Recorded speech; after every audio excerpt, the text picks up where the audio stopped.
अस्सलाम वालेकुम everyone, welcome to my channel मेरे ख्वाब और इसकी इस्लामिक ताबीर। आज एक नई वीडियो लेकर हाजिर हुई हूँ जिसमें आपको बताया जाएगा कि ख्वाब में दुआ का मांगना कैसा है। चले शुरू करते हैं आज की वीडियो। ख्वाब में दुआ मांगना हर लिहाज से अच्छा और मुबारक है, क्योंकि हम दुआ अल्लाह ताला से मांगते हैं। दुआ मांगना ही दुआ के कबूल होने की तरफ इशारा है। ये अच्छी उम्मीद है, कामयाबी की तरफ इशारा है। दुआ इंसान का अपने रब से मजीद रिश्ता मजबूत करती है। दुआ गुनाहों से दूर होने और कुर्बे इलाही से नजदीक होने, मुकद्दर के अच्छे होने, दुख दर्द बीमारी के दूर होने और अल्लाह ताला को अपना सच्चा और मुखलिस मददगार पाने की अलामत है।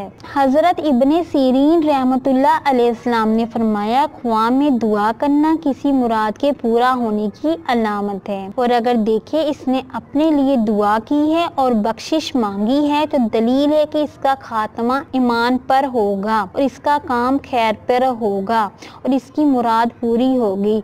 और अगर देखे किसी मसला के लिए दुआ की है तो दलील है कि जुल्म और फसाद की तरफ माइल ना होगा, अमर बिल मारूफ बजा लाएगा, यानी नेकी का काम करेगा। और अगर देखे वो इन लोगों के लिए दुआ या जानने वालों के लिए दुआ मांगता है तो दलील है कि इसकी दुआ, जिसके लिए इसने दुआ मांगी है, इसका खैर ख्वाह और मुखलिस होगा और इसकी दुआएं कबूल होंगी। और अगर देखे इसने खास दुआ मांगी है, दलील है कि इसका फर्जंद पैदा होगा। फरमानी हक ताला है तर्जुमा, जब अपने रब को निहायत पोशीदगी से पुकारा। हजरत इब्राहिम कुरमानी रहमतुल्लाह अलैहिस्सलाम ने फरमाया, अगर कोई देखे तारीखी में दुआ मांगी है, अगर वो नेक इंसान है तो अल्लाह ताला इसकी बख्शिश करेगा और इसकी तमाम मुरादें पूरी करेगा। अगर ख्वाब में देखने वाला मुफसिद या फसाद करने वाला यानी बुरा इंसान है तो वो तौबा करेगा, नेक इंसान बनेगा। अगर वो काफिर है, इसने तौबा की तो इसका मतलब है कि वो राहे रास्ते आएगा, यानी इस्लाम कबूल करेगा। मैं उम्मीद करती हूँ अल्लाह तबारक ताला आपका ख्वाब आपके हक में बेहतर करे और उम्मीद करती हूँ कि आपको ये वीडियो अच्छी लगी होगी तो इस वीडियो को लाइक करें, शेयर करें और सब्सक्राइब करें।